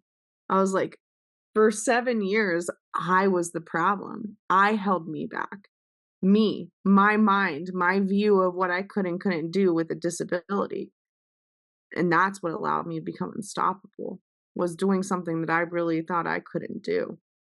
And Man, I'm wow. What was the challenging your morals on a regular basis there? the work that was being done, it was really shitty and not well, and then the doctor ended up getting fired because I we were owned by other doctors, and so they hired associate doctors to work for them, and his work was so bad, we're just moving the teeth way too fast, and if you move the teeth too fast, it causes something called root resorption, and people can lose their teeth down the road, and it was just terrifying, and then he got fired, and the office manager had us doing illegal work, essentially. I watched her take braces off somebody and use the handpiece, and that's highly illegal, and I was just like, "I can't be a part of this." So I actually applied for jobs and got a job offer somewhere else. I told the doctors what had happened, and I snitched. I felt bad because she literally was gonna give birth a week later, and I was like, "Oh my gosh, I'm costing this woman her job," but I didn't care. And just I told him the truth and what was happening. So then from there, I ended up declining the other job, getting a raise, and staying at the office. And then we were without a doctor for probably 3 months, 4 months, and we just had interim doctors working, which the patients it drove them nuts. So then the patients are bullying us and yelling at us and coming at us. And I'm like, I don't know what to tell y'all. I just work here. Like I can't there's nothing I can do to change the situation, and then we finally did get a doctor, and it was great. The only reason I quit my job is because my spinal fusion broke in half, and I had to have surgery, and we got bought out by corporate, and things started changing in a really weird way, and I just wanted out, so I asked my doctor, I was like, "Hey, I this is too much, I can't do this anymore," and he wrote me out because I was 2 months away from having back surgery again, and so that's when I left and decided to go all in on coaching, and led me to where we are now. Man, yeah. Look, dentists are fucking nuts, man, alright? Like, if you're a dentist and you're watching this, like, you're fucking nuts, dude. You guys are crazy. I love you, dude. I actually have a dentist appointment, on the 24th, actually, to get these teeth cleaned up, we do that. But, like, I always feel like the weirdest, craziest place to go is, like, the dentist, and, every dentist I've ever known is, like, got at least 1 screw loose, at least Yep, 1. And they're just kinda you don't know, and I one time asked this guy, he was a family dentist, like, a long time ago, and, I went in, I had a bad toothache, and he, like, came into the office, opened up for us, and, like, he's just doing it. We coulda just I think we coulda just went to the garage, he coulda pulled that tooth out with a fucking pair of pliers, basically, way it went down, but this guy basically, I asked him, I said, dude, when you like take that needle and you like stick it in my mouth, and like that's the craziest thing I can ever imagine is like a needle going into my face and it's like digging in and you're gonna feel a little bit of pressure. And I'm like, man, how did you ever get confident in like taking a needle and sticking in someone's mouth and just like digging in and it just hurts? And he's like, "Well, we practiced on each other and ourselves when I was in college. Like, it was just we took needles." And I was like, "Did you miss?" He said, "A lot." And I was like, Yeah. What's that?" He's like your whole face numb for like days. That's what that is. I'm like, "Damn."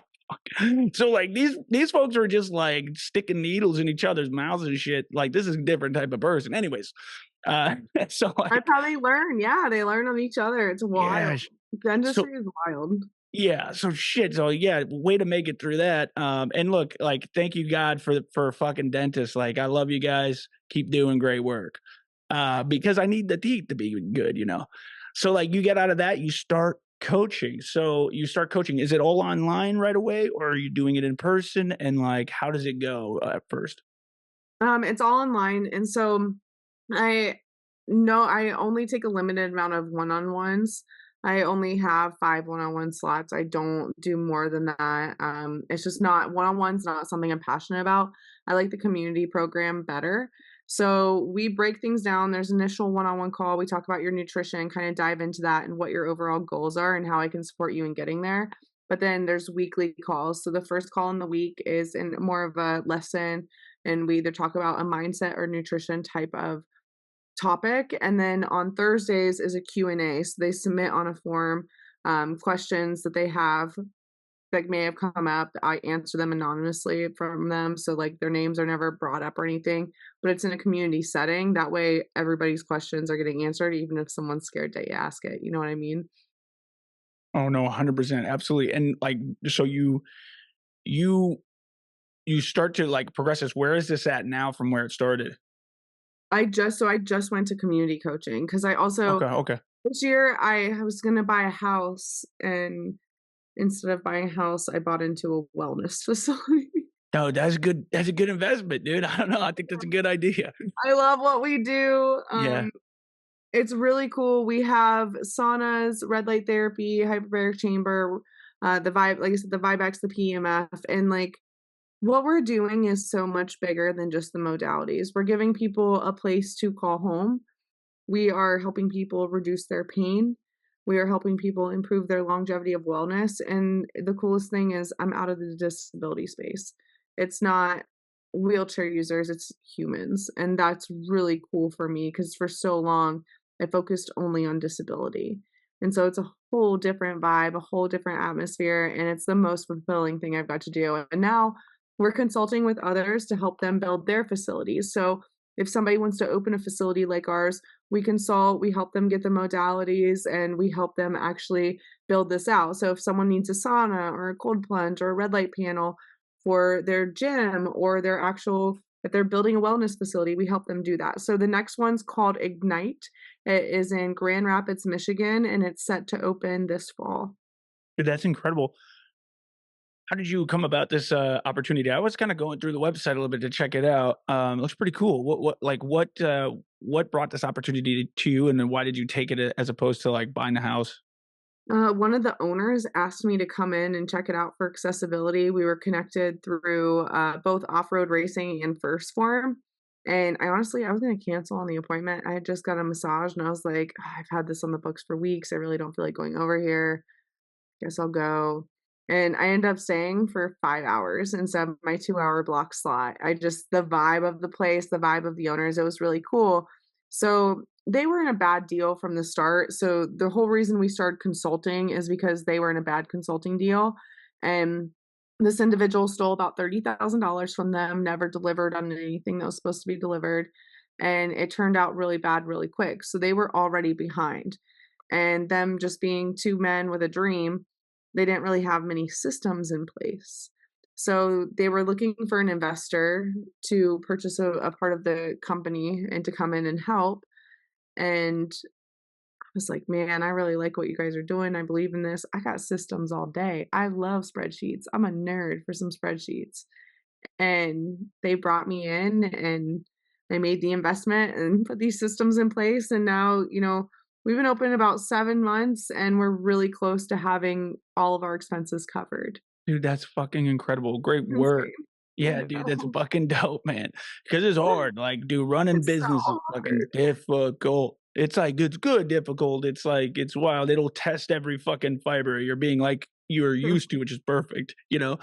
You know what I mean? It's like it's kinda perfect, and I love this bit that you said, you said, "I'm not working with the disabled, I'm working with humans." Is that something that, is there like a do you feel like there's something there that like, why I guess, why do you say that? Is there an issue with, like, you feel like maybe it's different humans to the disabled that you felt like you were describing it? Well, for so long, I solely focused on the disabled community. Everything I've done, like, I've had an online business for years, and I have a nonprofit called Wheel With Me Foundation that serves the independence of wheelchair users. We do quarterly empowerment weeks. We're actively raising money to build a transitional community to integrate wheelchair users back into independent society. Like, I've been so ingrained and consumed by the disabled community that I didn't think I could help people outside of there, and I I limited see. myself into that box, and so now I'm in this place that's nothing to do with wheelchair users, and it's the Okay. most fulfilling thing I've ever done in my life. Okay, cool. I was wondering if you were saying that it's like that you weren't helping disabled people, but you were helping humans, saying that like you're not just saying, you're just not just calling like let's say disabled people not human. You know what I mean? Oh, yeah, That no, would, there's that's what yeah, I was like, we're was there like a I mean, I am a person with a disability, so and I'm a human, I'm not a robot yet, unless Elon right? Musk gets a hold of me, and I won't let that happen, so Do you feel like with that disability, so like my wonder was like, with that being said, do you feel like with the disability that people do treat you differently on on a daily basis? if Do you I feel let that? them. And then it's like, do you ever get like pissed off if somebody like goes, maybe tries to come and help you and you don't want their help, or is that an issue for you? I say, "No, thank you." I use my words. I'm a big girl, like so my roommate is a wheelchair user too. We met on Instagram. She actually runs my nonprofit, really dope chick. And her and I are really inspired by Andy Frisella's podcast and his segments called CTI, Cruise the Internet, right? And we see all these disabled people posting crazy things sometimes. And I think we're going to start recording those videos and calling it out and breaking it down. Because a lot of times disabled people have unrealistic expectations of society for their needs, and it's a little wild. And so we want to unpack that because I think it's important for people to know, well, one, not all people with disabilities are this wild and with their expectations, but two, like some of these things are actually reasonable accommodations that we're asking for, and it shouldn't be something that we have to fight so hard for. And so we're really excited to like dive more into that, but as an individual, I just was so consumed for so long by that community. I'm grateful to kind of separate and not be so consumed by disability all the time because it does begin to consume you as an individual as well. Yeah, especially because like, just with your mindset, I mean, that's just any, you can kind of apply that in any area of life for anybody of like every single situation, like, because Yeah. everybody's got their own, issues, problems, that they're trying to solve. And some of them like fuck them up really bad. And then some of them, but like if you are an inspiration, like you can help far more people than just the disabled. Like you can help the fucking able people who are having trouble because like, there's just some people they can't handle like a Starbucks trip that's longer than fucking 10 minutes, dude. They're like, dude, that took 12 fucking minutes. Whole day is completely fucking ruined. It goes up on the Instagram story. Can you fucking believe this? Starbucks, 12 fucking minutes. I was late to work 2 fucking minutes. That's like the worst thing. Their whole day's fucked, dude. Everyone has to deal with it, you know? But they're I like, think dude, that we aren't self-aware enough a lot of times about our own emotions, and we don't have emotional control to be like, we need to consider other people's feelings and what they're going through too, and not be so selfish and like, "Oh, well, I'm going through this right now, so you need to just feel bad for me," or whatever it is, right? And I think that a lot of times just people are unreasonable.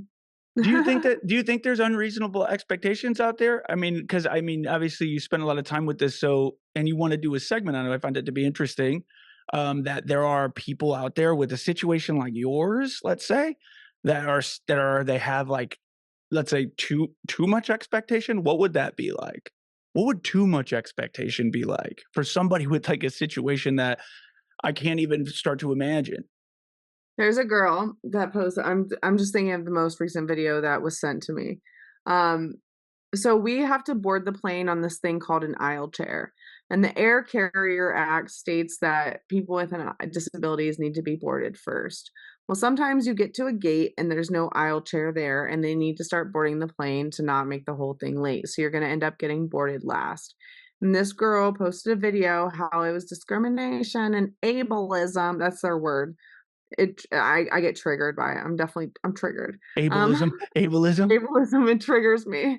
Um, Okay. it's like it's just when people that are non-disabled, discriminate against people with disabilities, it's just ridiculous. It's like some people are just ignorant and sometimes things are out of people's control. Stop being so sensitive. Um, so she's like, "It's ableism that they're boarding me last on the plane," and I'm like, "Bitch, you're getting on the fucking plane. Like, why get over it." Yeah, it's inconvenient. You know what? Non-disabled people are inconvenienced all the time.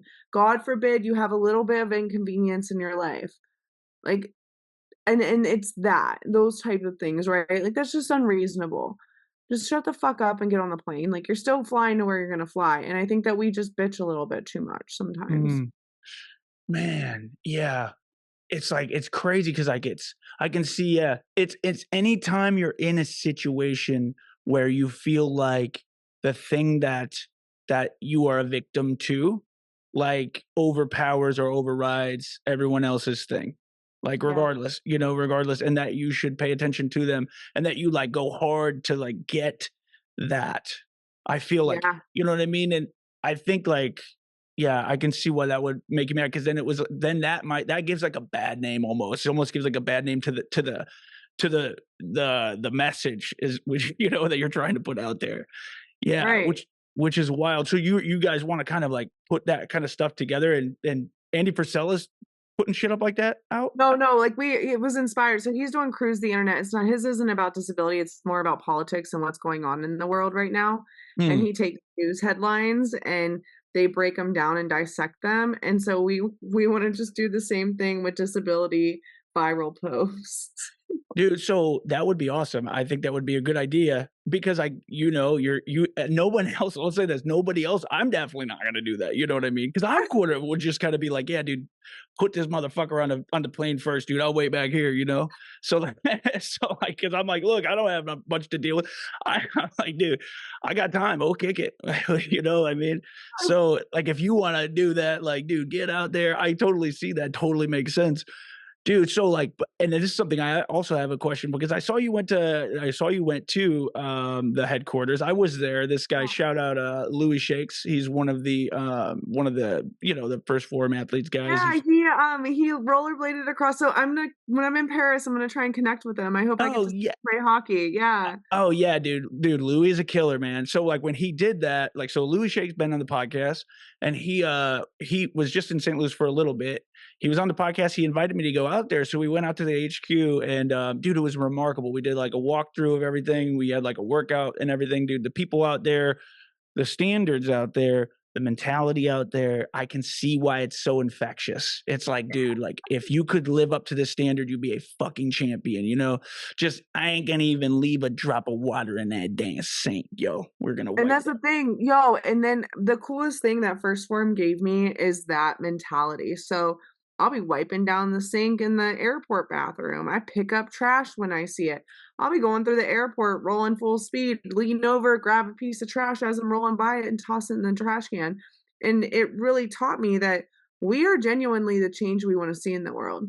It truly starts with us. And unless we do something to create that, it's never going to happen.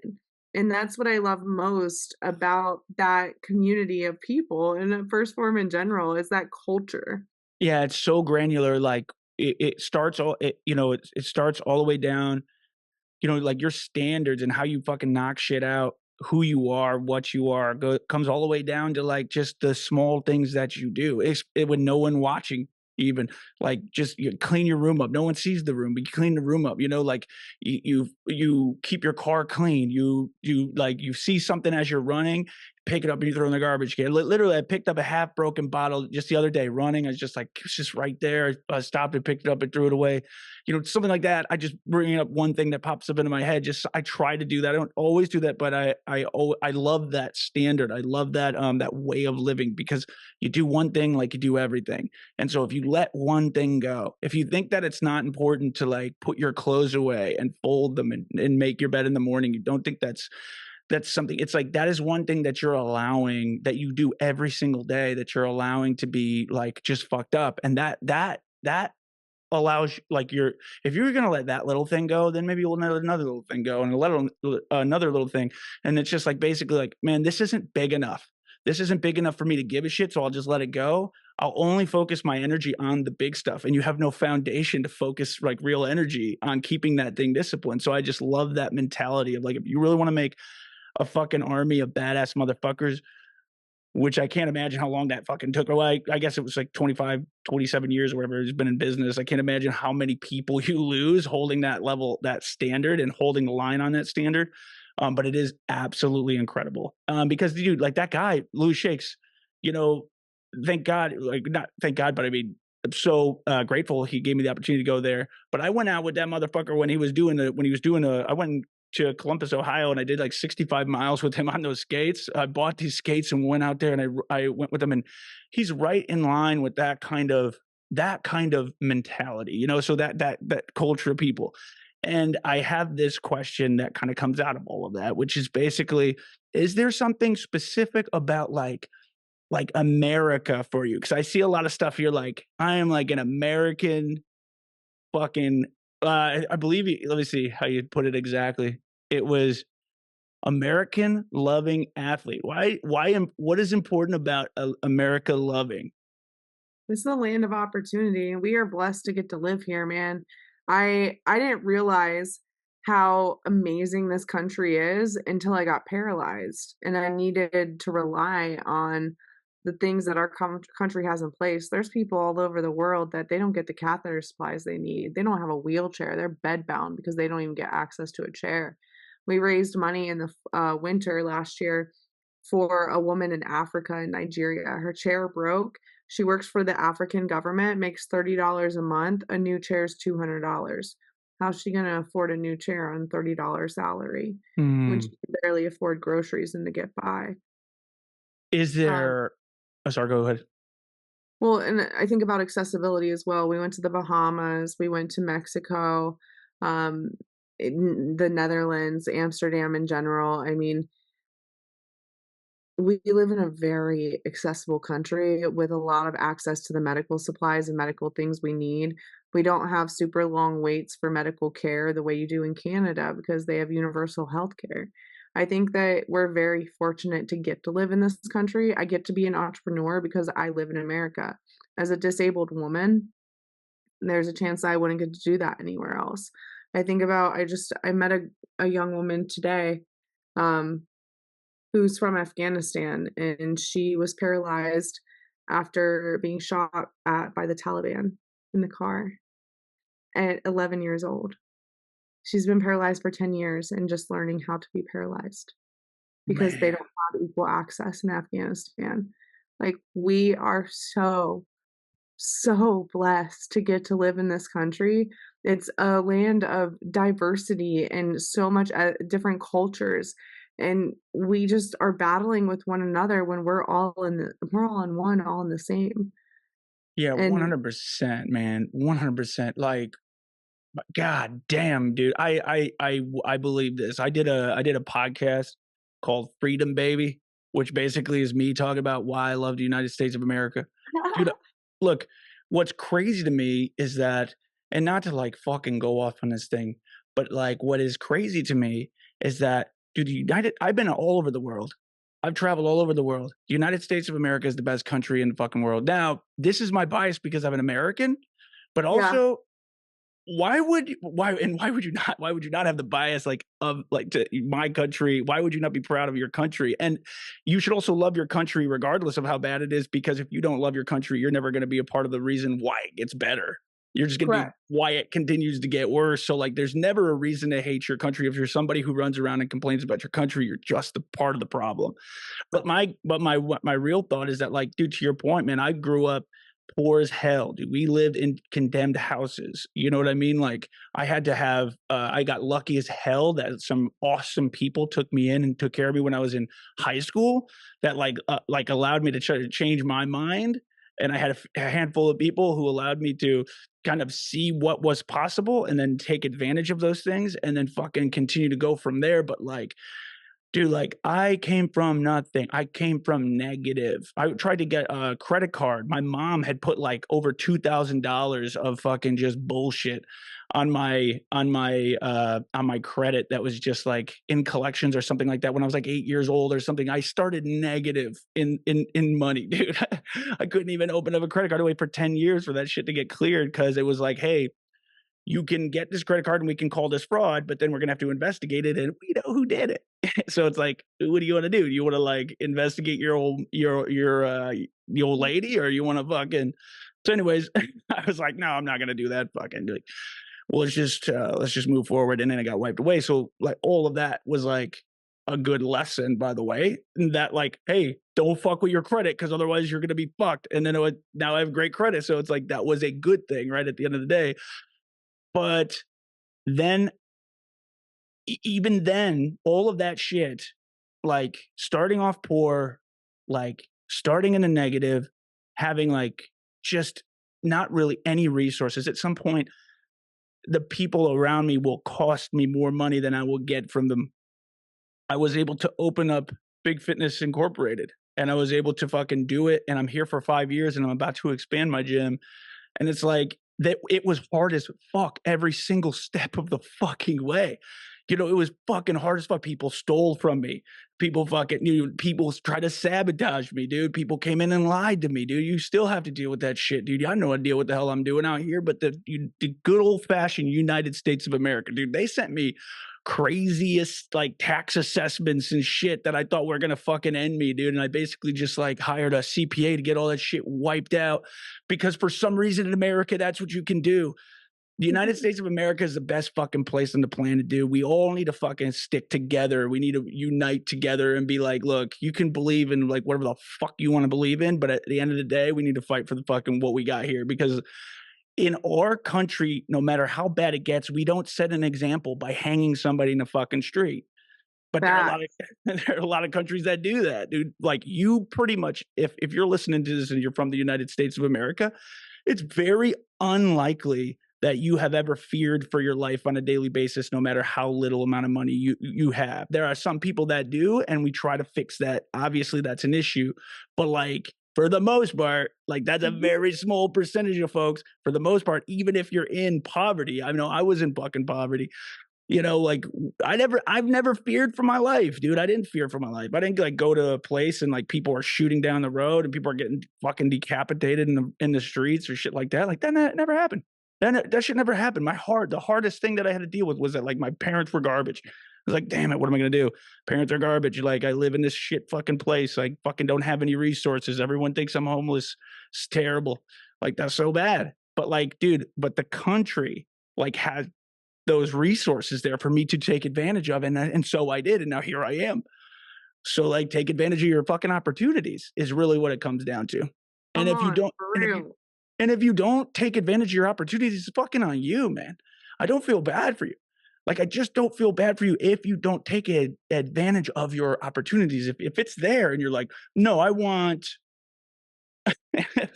like, no, I want it. It's like, look, this thing would cost you $500 a month, let's say the resource. This would, but for some reason, you can like fucking I don't know word magic or something on a piece of paper, and then like the government's like, all right, cool, we'll give it to you for 25, and you don't pay that $25 thing, and you lose the benefit because you wouldn't pay the 25 because you wanted it for free and not the 500 or not I the don't get 25. It's like, dude, what are you talking about?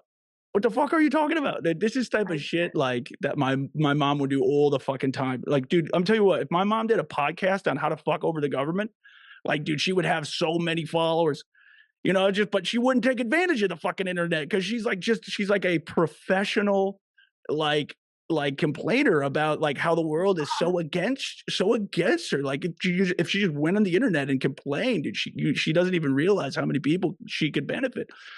But like I'm just saying, like everything that the United States is about is like your freedom, and all the way down to like the food that you eat, dude. Like think about it. Like everyone's so like fuck the FDA, man. They're letting fucking chemicals into our food.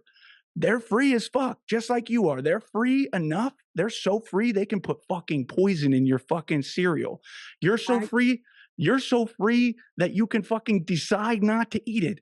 If you decide to eat it, you decide to eat the fucking poison cereal. That's on you. So you're like, hey, you guys are fucking assholes. It's like, dude, we're free in this country. Free comes with a price of you have to take ownership of your fucking life.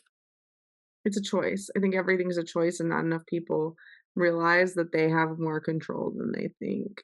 Yeah. Dude, so like how did you start to how did you start to really harness that ownership bit and like taking full control of your life and act now mentality where it's like, look, it doesn't occur to you at this point that like there is another option outside of I have to just do this thing regardless of how I feel. There's just no other option. I just removed all other options from the table and took responsibility for my time. That's the biggest thing. We let time slip us, and that's just something we have control of. Calendar blocking is my best friend, because if I don't calendar block, my day gets away from me, and I think that's highly underrated. Calendar blocking?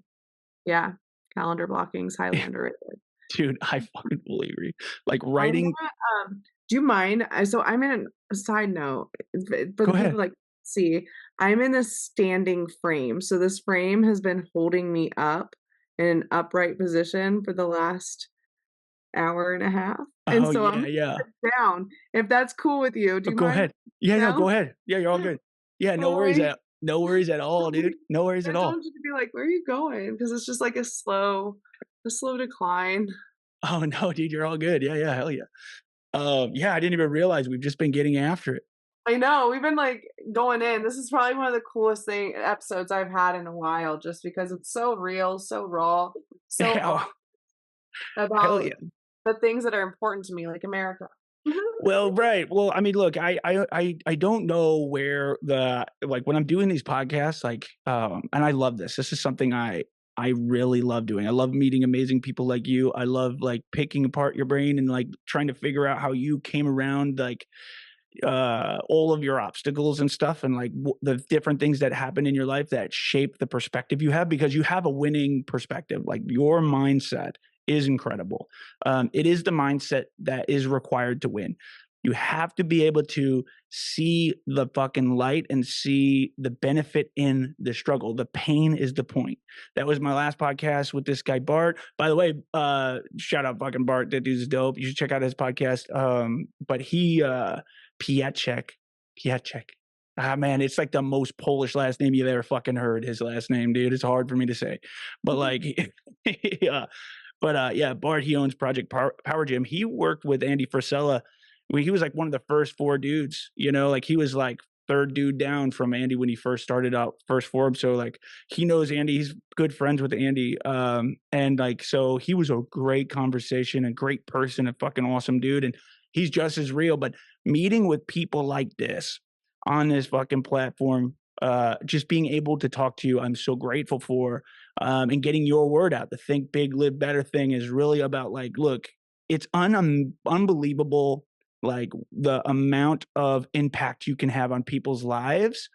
Yeah, like just by being like, look, I'm taking fucking ownership of my life and look at how much I've been able to accomplish. And now that gives so much and it empowers so many people who think that they are like stuck, regardless of like disability, regardless of whatever. Like you just feel like you're stuck and there's absolutely no way out. One point you said that you were at one point in your life you were jealous of somebody who had committed suicide, like, but you were able still to find the beauty in this fucking weird thing we call life and this thing that like whatever fucking throws at us, like throws at us. So it's incredible. So yeah, no, dude, 100%. Like this is just what I love to do. Like this I just love to do this. I don't even know. I don't usually even know where this podcast will go. Usually, I just like ask a lot of questions around things, and you say something fucking interesting. I'm like, holy shit, dude, what the fuck is that all about? So yeah, man. So like, That's what's the the best future? part about doing this, right? Is Yeah, that aspect of it. yeah, no doubt. So like, and this is actually cool. This is like I usually only do in person because I don't really know why I just do in person. I just kind of like the person coming in, but The this is the energy first online I've done. What's that? the energy is so much different in person. Yeah. Oh my gosh. If you're ever in St. Louis, let me I know. was literally about to say that. Our Yeah. Yeah. next round will be in real life for Yeah. sure. Yeah. Hopefully in your new gym.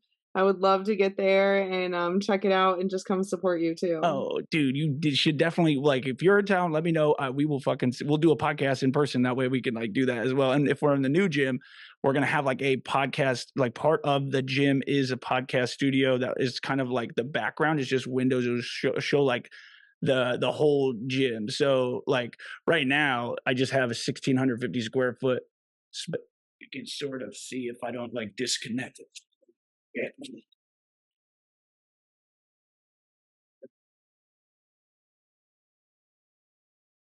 Yeah, that space is it though. My god, dude, my fucking thing just fell off. 1 second. Don't say anything yet. Oh, Oh, shit. come back. We're still recording. This Can is you still hear? live. We're still live. Oh my gosh, dude. I was gonna show you my gym, and I just dropped this fucking $4,500 MacBook. Jesus Christ. All right, Okay, look, let's just you'll we see that. cannot do that right now. Yeah, you'll Masks are see it in no that. joke in place. Oh my Yeah. god. Holy shit. Okay, all right. All right, say a few words here. I gotta make sure we're still on. A few words Okay, here. okay, you're good. Okay. All right, sorry. Shit. Wow. Yeah, anywho, I try to I do. I just like this I try to make this I don't even try. It's really just I just want to have a conversation. I don't really have a way of going in. I want to learn who the human being is. You know, like you have all of these things that you've done, but like you're this fucking beautiful human being behind all of the accomplishments. Like I think that that is really the point. It's like who is the human being, not the accomplishment. The Yeah. accomplishment is one thing. It's one part of you, and we all sort of think we have this Byproduct of story. who I am. I think that's what's important to recognize is like it's not about what you achieve, it's about who you are and what it took to get there. It's not about the destination, it's about the journey. And I just think it's important that we recognize that life is a journey. It doesn't have to be perfect and it probably never will be.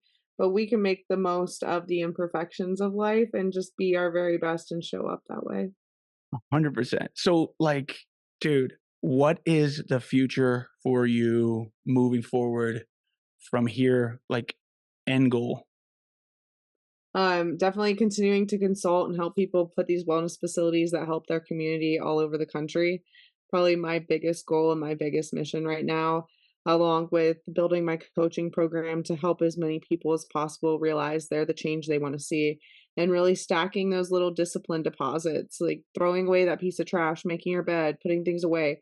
Those are all little deposits into the big goal of discipline and the way we control those things. Oh yeah. And this has been an incredible conversation. But the last question I always ask because I feel like it is the main point of this. If you had one question or sorry, one thing that you could tell the entire like human population on planet Earth right now. Let's say they all tuned in and they tuned in to listen to you right now, this very moment. What would your message be to them? You have more control for your reality than you think, but it depends on the amount of work you're willing to put in and ready to put in. Nobody's coming to save you. Nobody is going to do the work for you. Everything you want is on the other side of you doing the work and being consistent in that work. And it may not look exactly the way that you expect it, but it's going to be exactly the way you need it. So lean into that hard work, stay the course, stay committed and consistent over a long period of time, and you're going to get exactly where you need to be. Dude, Jesse, thank you so much for being on the podcast. Um, dude, when you're in town, you have to come in. You have to come in when you're Jordan, in town. I'm coming in town. Like I'm coming. We're coming through. We're gonna do this again. I Dude. appreciate you sharing your platform with me. And if anyone listening, y'all listen, if you gained a nugget of value from the show, please share it with somebody. Like for real, that's how podcasts grow. They grow when you share it directly with a friend and you're like, hey, this is what I gained from this. This is what I think you can benefit from it. Like share this thing. Please follow my organizations at Wheel With Me Foundation, at Wheel With Me Adapt Fit, at Freedom LKN. And then, of course, I'm Jesi Stracham, looks like Stracham, but it's Strawham, like a straw you drink from, ham you eat. I'm here, and if you want to learn more about my community coaching program, the Freedom Fam, I would love to have you in and help you achieve your best version of you. Gosh, damn, let's go. Jesse Stracham, thank you so much for coming on the podcast. Everybody who has listened this far, thank you, you beautiful souls, for making it this far. And definitely go follow and support. That is freaking amazing. Use it again, share it. But thank you for coming in, listening to this, and use it. Yeah, like she said, use it. Share it if you want. Do all that stuff that the influencer people tell you should do. And always remember, think big, live better. And we will see you on the next damn podcast.